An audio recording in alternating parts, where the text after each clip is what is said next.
Welcome back to my YouTube channel. ಆಳವರಿಗೆ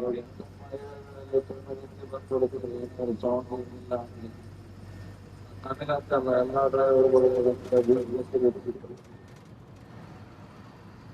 ಅದಕ್ಕೆ ಸ್ವಲ್ಪ bore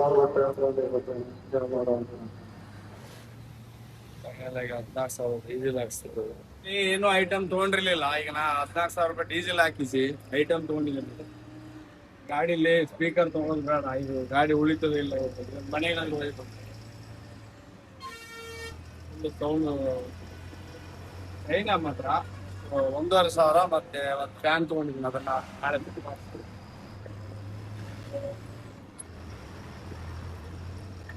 ಬಟ್ಟೆ ಒಗ್ದಿದ್ದು ಅಲ್ಲೇ ಇಟ್ಟಿದ್ದೀನಿ. ಈಗ ರೂಟಿಂದ ಒಳಗೆ ರೈಟ್ ಹೊಡೆದೆ, ಹೈವೇ ಇಲ್ಲ. ಹಿಂದೆ NH road. In 600 meters, at the roundabout, take the first exit onto Delhi Express Highway. Delhi Express Highway ಇಲ್ಲಿಂದ ಒಂದೇ ರೋಡ್ ಡೆಲ್ಲಿ ತನಕ. ಪಂಜಾಬ್ ತನಕನೂ ಈ ರೋಡ್ ಇದೇ ರೋಡ್. ಇಲ್ಲೊಂದು ಸ್ಟಾಪ್ ಆಗ್ತದೆ. ಐಟಮ್ ಬಿಟ್ಟರೆ ಐಟಮ್ ಇಂದ start Delhi express highway, Delhi Vadodara express highway. ಇನ್ನು ಇದು ಸೀದಾ ಎಷ್ಟು ದಿನದಲ್ಲಿ ಕರ್ಕೊಂಡೋಗಿ ಡೆಲ್ಲಿಗೆ ಬಿಡುತ್ತೆ ಗೊತ್ತಿಲ್ಲ, ಆದ್ರೆ ಬೇಗ ಕರ್ಕೊಂಡೋಗಿ ಬಿಡುತ್ತೆ 2-3 ದಿನದಲ್ಲಿ. ಈ ರೋಡ್ಗೆ ಹತ್ತಿದ್ವಿ ಅಂದ್ರೆ ಸ್ವಲ್ಪ ಐಟಮ್ ಎಲ್ಲ ತೆಗೆದು ಇಟ್ಟಿದ್ದೀವಿ. 2-3 kg ಅಕ್ಕಿ, ಸ್ವಲ್ಪ ಮ್ಯಾಗಿ, ಪ್ಯಾಕೆಟ್ ಎಲ್ಲ ಇಟ್ಟಿದ್ದೀವಿ. ಯೂಸ್ ಆಗೋದು ಮಾಡಿ ತಿನ್ಕೊಂಡು ಅಡುಗೆ ಮಾಡಿ ಇದ್ದೆ. ಇಲ್ಲೆಲ್ಲ ಹೋಟೆಲ್ಗಳು ಸರಿ ಸಿಗೋದು ಫೆಸಿಲಿಟಿ ಇಲ್ಲ ಕರೆಕ್ಟಾಗಿ. ರೋಡ್ ಆಗಿದೆ, ಇದೆ ಸಮಸ್ಯೆ. ಹೈವೇನೇ ಡೇಂಜರ್. ಎಕ್ಸ್ಪ್ರೆಸ್ ಅಂಕಲೇಶ್ವರ ಪುರುಷ ಹತ್ರ ಪಾಸ್ ಆಗ್ತದೆ ಬೆಳಿಗ್ಗೆ. ಅಳ್ಕೊಂಡ್ಬಿಟ್ಟಿದೆ ಬೆಳಗ್ಗೆ ಸೈಡ್. ಮಳೆ ಬಂದ್ರೆ ಓಕೆ.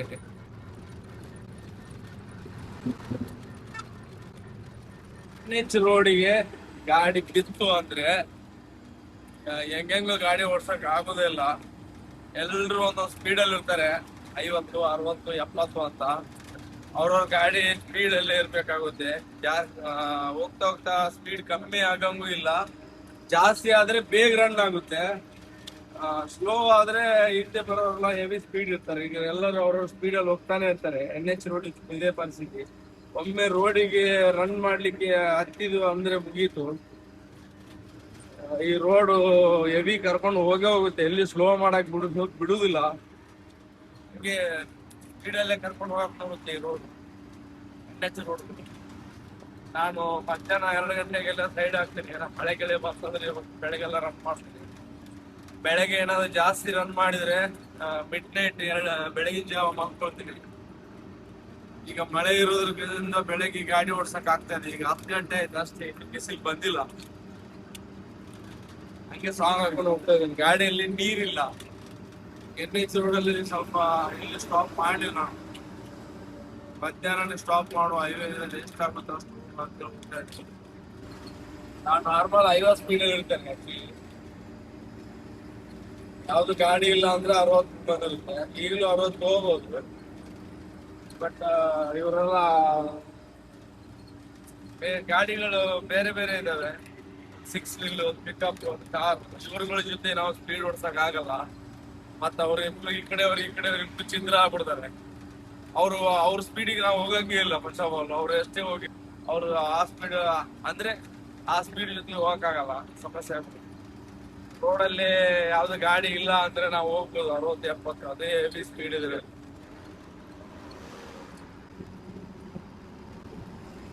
ಫ್ಯಾನ್ ತಂದಿದ್ದೀನಿ, ಅಲ್ಲಿ ಮೇಲಿದೆ, ಅಲ್ಲೆಲ್ಲಾದ್ರೂ ಪಂಜಾಬಲ್ಲಿ ಫಿಟ್ ಮಾಡ್ಕೋತೀನಿ. ಜಾಸ್ತಿ ಇಟ್ಕೊಂಡು ಹಿಂದೆ ಫ್ಯಾನ್ ಹಾಕ್ತೀನಿ.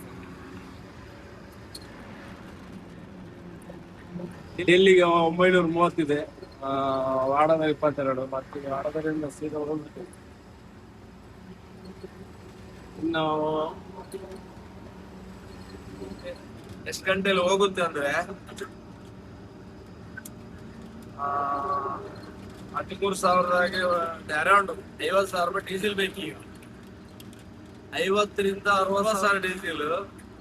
14,000 4 ಸಲ ಹಾಕಿದ್ರು. ಈಗ ಡೆಲ್ಲಿ ಮುಟ್ಟಬೇಕಂದ್ರೆ ಈಗ ನಾನು 3 ಸಲ ಇಲ್ಲಾಂದ್ರೆ 4 ಸಲ ಡೀಸೆಲ್ ಹಾಕ್ಬೇಕು. ಅದು ಎಷ್ಟಂದ್ರೆ 13,000 14,000 ಆ ತರ ಡೀಸೆಲ್ ಹಾಕಿಸ್ಬೇಕು. ನೋಡು ಹಾಕ್ಸೋ ಡೀಸೆಲ್ ಅಂದ್ರೆ ಯಾವ ತರ ಅಂದ್ರೆ ಫುಲ್ ಟ್ಯಾಂಕ್ ಇಲ್ಲ ಡೀಸೆಲ್ 14,000 ಇರೋದಲ್ಲ ಅದ ಈಗ ಖಾಲಿ ಆಗೋ ಒಳಗೆ ಡೀಸೆಲ್ ಪೆಟ್ರೋಲ್ ಹುಡುಗಿ ಮತ್ತೆ ಡೀಸೆಲ್ ಹಾಕಿ ಮತ್ತೆ ಖಾಲಿ ಮಾಡಿ ಮತ್ತೆ ಪೆಟ್ರೋಲ್ ಹುಡುಗಿ ಮತ್ತೆ ಈ ಹೈವೇದಲ್ಲಿ ಪೆಟ್ರೋಲ್ ಸಮಸ್ಯೆ ಇದೆ. ಅದೊಂದು ಸ್ವಲ್ಪ ಅಬ್ಸರ್ವ್ ಮಾಡ್ಕೊಂಡು ನೋಡ್ಕೊಂಡು ಹೋಗ್ಬೇಕು, ಇಲ್ಲ ಅಂದ್ರೆ ಬೇರೆ ಆಗ್ಬಿಡುತ್ತೆ ಸಮಸ್ಯೆ. ಡೀಸೆಲ್ ದರದಲ್ಲ ಬೇರೆ ಸಮಸ್ಯೆ.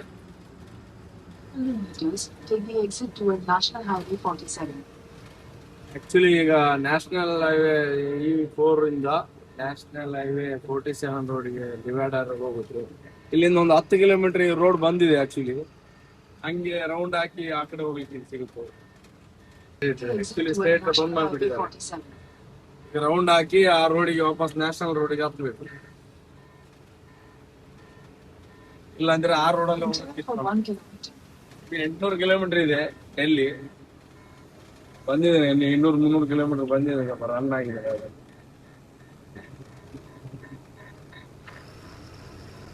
ಈಗ ಇವತ್ತು ಮಳೆ ಇದೆ, ಮಳೆ ಜಾಸ್ತಿನೂ ಇಲ್ಲ ಕಮ್ಮಿನೂ ಇಲ್ಲ, ಒಂದ್ ಮಟ್ಟಿಗೆ ಇದೆ. ಅದಕ್ಕೆ ಗಾಡಿ ರನ್ ಆಗಿದೆ. ಇಲ್ಲ ಬಿಸಿಲು ಇದ್ದಿದ್ರೆ ಸ್ವಲ್ಪ ಸೈಡ್ ಹಾಕಿರೋದು.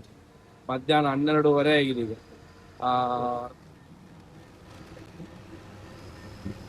ಅದು ಈಗ ವಾಪಸ್ ರೌಂಡ್ ಹಾಕೊಂಡು ಅದು ಮೇಲೆ ಇದೇ ರೋಡ್ ಮೇಲಿನ ರೋಡಿಗೆ ಹೋಗಿ ಹತ್ಕೋಬೇಕು.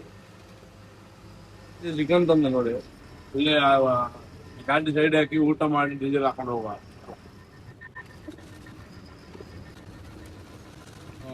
ಎಕ್ಸ್ಪ್ರೆಸ್ ಹೈವೇಯಿಂದ ಗೋದ್ರ ಬೈಪಾಸ್ ಅಲ್ಲಿ ಹೋಗ್ತಾ ಇದ್ವಿ. ಆಕ್ಚುಲಿ ಅಲ್ಲಿ ರೋಡ್ ಬಿಡ್ಲಿಲ್ಲಲ್ಲ, ಹಿಂಗೆ ಊರೊಳಗೆ ಹೋಗ್ತಾ ಇತ್ತು. ಹಂಗೆ ಅಡಿಗೆ ಮಾಡಿ ಊಟ ಮಾಡಿ ಒಂದು 5,000 ರೂಪಾಯಿ ಡೀಸೆಲ್ ಹಾಕೊಂಡು ಹೋಗ್ತೀವಿ. ರೈಸ್ ಎಲ್ಲ ಮಾಡಿರ್ತೀವಿ. 1 ಟೈಮಿಗೆಲ್ಲ 2 ಟೈಮಿಗೆ. 1 ಟೈಮ್ ಆಗಿದೆ ನಾವು ಹೋಟೆಲ್ ಮಾಡ್ತಿದ್ದೆ. ನಿನ್ನೆ ಹೋಟೆಲ್ ಮಾಡಿದೆ, ಆದ್ರೆ ವಿಡಿಯೋ ಮಾಡೋಕ್ಕಾಗಿಲ್ಲ. ಆ ಟೈಮ್ ಚಾರ್ಜ್ ಇಟ್ಟಿದ್ದು ಮೊಬೈಲ್.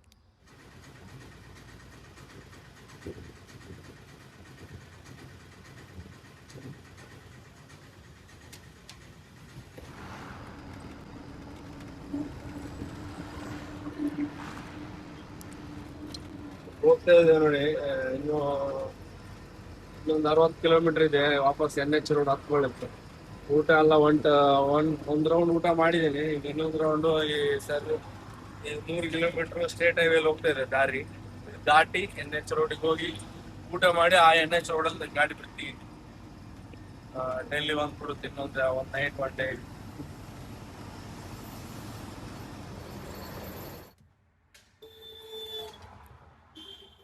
ಈಗ ಇವತ್ತು ನೈಟ್ ಊಟ ಮಾಡೋಕ್ಕಿಲ್ಲ ಅನ್ಸುತ್ತೆ. ಈಗ ಇದೆ ಲಾಸ್ಟ್ ಊಟ.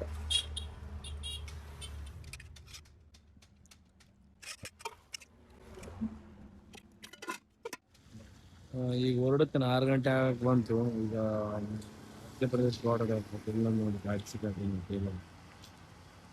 JCB ವರ್ಕ್ ಆಗಲ್ಲ ಅನ್ಸುತ್ತೆ, ಹಿಂಗೆ ಸಿಕ್ಕಾಕೊಂಡಿದ್ದೀನಿ. ನಾನು ಸ್ವಲ್ಪ ಟಾಯ್ಲೆಟ್ ಗಿಲೆಟ್ ಹೋಗಿ ಹೊರಡುತ್ತೇನೆ. ಸಂಜೆ ಅದು ಡೀಸೆಲ್ ಹಾಕ್ಸಿದ್ದೀನಿ, ನೈವೇದ್ಯದಲ್ಲಿ ಹಾಕಬೇಕು. ಒಳಗೆ ಲೋಡ್ ಇದೆ ಅಂತ ಅನ್ಸುದೇ ಇಲ್ಲ, ಖಾಲಿ ಗಾಡಿ ನಿಂತಿದೆ ನೋಡಿ. ಡಬಲ್ ರೋಡ್ ಆ ಕಡೆ ಮತ್ತೆ ಈ ಕಡೆ. NH 47 ಇದು ಗುಜರಾತ್ ಬಾರ್ಡರ್ ಇಂದ MP ಬಾರ್ಡರ್ ಮೇಲೆ ಹೋಗುತ್ತೆ. ಅಂದ್ರೆ ಗಾಡಿ ಎಟ್ಟಿ ಆಗಿದೆ, ಮುಂದೆ ಎಟ್ಟಿದೆ. ನೀವು ಬಂದು ಮಾಲ್ ಖಾಲಿ ಮಾಡ್ತಾ ಇದೆ.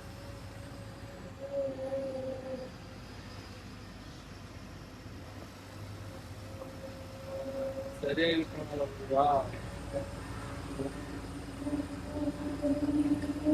NH ರೋಡ್ ಪ್ರಾಬ್ಲಮ್ ಏನಂದ್ರೆ ನೋಡಿ, ಚಾ ಕುಡಿಲಿಕ್ಕೆ ಏನಾದ್ರು ಅಂದ್ರೆ ಇಲ್ಲಿ ಹೊರಗಡೆನೆ ಹೋಗ್ಬೇಕು. ಅಲ್ಲೆಲ್ಲ ಅಂಗಡಿ ಹಾಕಿ ಕೂತಿರ್ತಾರೆ, ಲೈನ್ ಗಾಡಿ ನಿಂತಿರ್ತಾರೆ.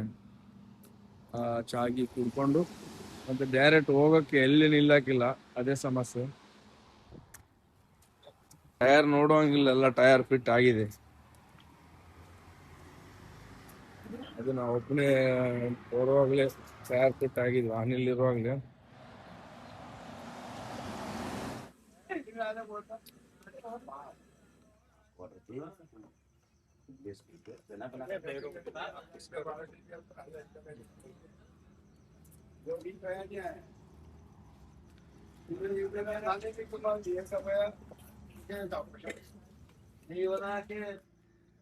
ಇದೇ ಐತಿ ಎಕ್ಸ್ಪ್ರೆಸ್ ಅಲ್ಲಿ ಹೋಗ್ತಾ ಇದ್ರೆ ಎಲ್ಲಿ ಚಾ ಕುಡಿಯೋಕೆ ನಿಲ್ತೀವಿ, ಏನು ಮಾಡ್ತೀವಿ, ಊಟ ಮಾಡೋಕೆ ನಿಲ್ತೀವಿ ಗೊತ್ತಾಗಲ್ಲ. ನಾ ಏನೋ ಅಡುಗೆ ಮಾಡ್ಕೊಂಡಿದ್ದೆ ನಿನ್ನೆ ಮೊನ್ನೆ, ಇವತ್ತು ನೋಡ್ಕೋತೀನಿ ಖಾಲಿ ಪೋಹ ತಿಂದಿದ್ದೀನಿ. ಅಂದ್ರೆ ಅವಲಕ್ಕಿ ಬಜ್ಜಿ ಬಿಟ್ರೆ ಮತ್ತೇನಿಲ್ಲ. ಅದು ಬಿಸಿ ಬಿಸಿ ಇರಲ್ಲ, ತಣ್ಣಗಿರುತ್ತೆ.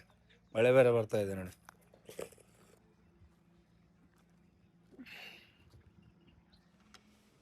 ಪಾಲಕ್ ಪನ್ನೀರ್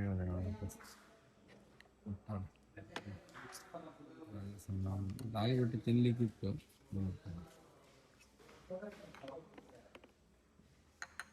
ಅಪರೂಪಕ್ಕೆ ನಾನು ಹೋಟೆಲ್ ಊಟ ಯಾಕೆ ಲೈಕ್ ಮಾಡ್ತೀನಿ ಅಂದರೆ, ಸ್ವಲ್ಪ ಗಾರ್ಡನ್ ಇದ್ರಲ್ಲಿ ಬೀಳೋಕ್ಕೆ. ಹೋಟೆಲ್ ಊಟ ಅಪರೂಪ ಊಟ ಮಾಡಿದರೆ ಶಿಸ್ತಾಗಿ ಮಜ್ಜಿಗೆ ಕುಡಿದು ಎದ್ವಿ ಅಂದರೆ ಬಿಲ್ 200 ರೂಪಾಯಿ ಅಷ್ಟೇ ಆಗಲಿ, 150 ಅಷ್ಟೇ ಆಗಲಿ. ಆದರೆ ಒಂದು ಮಧ್ಯಾಹ್ನ ಟೈಮ್ ಸರಿಯಾಗಿ ಮಲಗೋಕ್ಕೆ ನನಗೆ ಹೋಟೆಲ್ ಊಟ ಇಷ್ಟ ಆಗುತ್ತೆ. ಯಾಕೆಂದರೆ ಮಳೆ ಟನಲ್ ಒಳಗೆ ಮಳೆ ನೀರು ನಿಂತುಬಿಟ್ಟಿದೆ, ಅದಕ್ಕೆ ಜಾಮ್ ಆಗಿದೆ ಎಲ್ಲ ಹೋಗ್ತಾ ಇದ್ದಾರೆ. ಯಾಕಂತ ಗೊತ್ತಾಗ್ಲಿ ಅಂದ್ರೆ ಆ ಜಾಗದಲ್ಲಿ ಗುಂಡಿ ಬಿದ್ರೆ ಗಾಡಿ ನಿಲ್ಲಿಸ್ಬೇಕು. ಅಲ್ಲೇನು ಪ್ಲೇನ್ ಇದ್ರೆ ಎಲ್ಲ ನೀರುಗಳು ದಾಟ್ಸ್ಕೊಂಡು ಹೋಗ್ಬೋದು. ಬಟ್ ಅಲ್ಲಿ ಕರೆಂಟ್ ಇರೋ ಆಪ್ಷನ್ ಏನಾದ್ರು ಇರುತ್ತೆ, ಅದಕ್ಕೆ ಈ ತರ ಟನಲ್ ಇತ್ತು.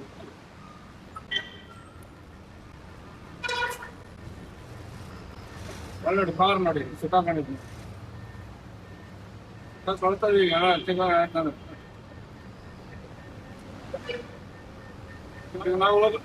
ಈಗ ನಾವು ಹೋಗೋ ದಾರಿ ಕರೆಕ್ಟ್ ಇದೆ ನೋಡಿ. ಕಾರ್ ನಮ್ಗೆ ಹೆದರಿಕೆ ಆಯ್ತು.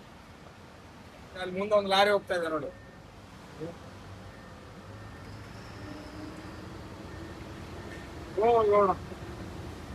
ನದಿ ಆಗ್ಬಿಟ್ಟಿದೆ ನೋಡಿ. ಅಲ್ಲಿ ನೀರು.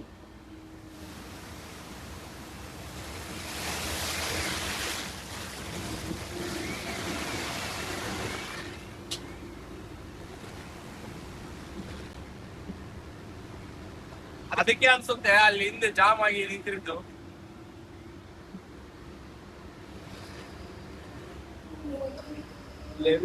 ಗುಂಡಿ ತರ ಇದೆ ಜಾಗ, ಅದಕ್ಕೆ ನೀರು ನಿಂತಿರೋದು.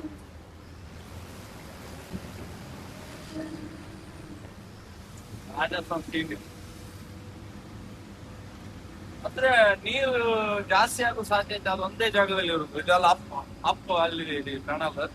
ಇದೆಲ್ಲ ನೀರು ನಿಲ್ಲಲ್ಲ. ಇಲ್ಲೆಲ್ಲ ನೀರು ಅಪ್ಪಲ್ಲಿರೋ ಡೌನ್ ಅಲ್ಲಿ ಹೋಗಿ ಅಲ್ಲಿ ನಿಲ್ಲುತ್ತೆ. ಈಗ ನಿಂತಲ್ಲ ನೀರು, ಅಲ್ಲಿ ಹೋಗಕ್ ಕಾರಣನೇ ಈ ಟನಲ್. ಹೇಗೆ ಅಂದ್ರೆ ಅಪ್ಪಲ್ಲಿ ಇದೆ, ಅಲ್ಲಿ ಮಾತ್ರ ಸಮ ಜಾಗ ಇರೋದು, ಅಲ್ಲೇ ಬಂದ್ ನೀರು ನಿಲ್ತಾ ಇರೋದು. ಇಲ್ಲೆಲ್ಲ ಡೌನ್ ಅಲ್ಲಿ ಹೋಗಿ ನೀರು ಇಲ್ಲಿಂದ ಹೋಗಿ ಹೋಗಿ ಹೋಗಿ ಅಲ್ಲಿ ನಿಲ್ತಾ ಇರೋದು. ಆದ್ರೆ ಎಷ್ಟು ಕಿಲೋಮೀಟರ್ ದಿಂದ ನೀರು ಹೋಗಿ ನಿಲ್ತಾ ಇದೆ ಅನ್ನೋದು ಮ್ಯಾಟ್ರ್ ಇದೆ. ಈ ಟನಲ್ ಎಷ್ಟು ಕಿಲೋಮೀಟರ್ ಇದೆ ಅಂತ ಗೊತ್ತಿಲ್ಲ, ಅಷ್ಟು ನೀರು ಹೋಗಿ ಅಲ್ಲೇ ನಿಲ್ತಾ ಇದೆ. ಇನ್ನು ಮುಗ್ದಿಲ್ಲ, ಹಂಗೆ ಹೋಗ್ತಾ ಇದೆ. ಈ ಟನಲ್ ಫೇಲ್ ಆಗಿದೆ ಅಂತ ಈ ಟನಲ್ ಮಳೆಗೆ. ಇಲ್ಲ ಅಂದ್ರೆ ಆ ಡೌನಲ್ ಜಾಗದಲ್ಲಿ ಸ್ವಲ್ಪ ಏನಾದ್ರು ಮಾಡ್ಬೇಕಾಗುತ್ತೆ ಈ ಲೆವೆಲ್ ಮಾಡಕ್ಕೆ ಈ ಡೌನಲ್. ಇಲ್ಲ ನೀರಲ್ಲಿ ನಿಂತು ನಿಂತು ನಿಂತು ನಿಂತು ಗಾಡಿಗಳು ಲಾಕ್ ಆಗ್ತವೆ, ಕಾರ್ಗಳು. ಒಂದು 5 ಕಿಲೋಮೀಟರ್ ಆಯ್ತು ನೋಡಿ, ಇನ್ನು ಹಂಗೆ ರನ್ನಿಂಗ್ ಇದಿಲ್ಲ. ಆದ್ರೆ ಏನು ಡೌನಲ್ಲಿ ಇರುದಲ್ಲ ಈ ಟನಲ್, ಅಪ್ ಇದೆ.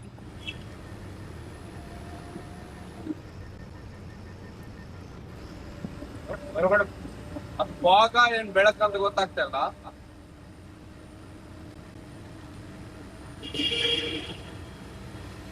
ಬೆಳಕ್ಕೆ ಆಕ್ಚುಲಿ ಫಾಗ್ ತರ ಕಾಣುತ್ತೆ ಒಳಗೆ ಅಂತ. 7.5 ಟನಲ್ ನೋಡಿ, ಫುಲ್ ಡೌನ್ ಅಲ್ಲಿ ಇದೆ. ಡೌನ್ ಅಲ್ಲಿ ನೀರು ನಿಲ್ಲುವುದಲ್ಲಿ ಫೇಲ್ ಆಗಿದೆ ಟನಲ್. ಪಾರ್ಟ್ 5 ವಿಡಿಯೋದಲ್ಲಿ ಸಿಗುವ Punjab trip. Thank you watching guys.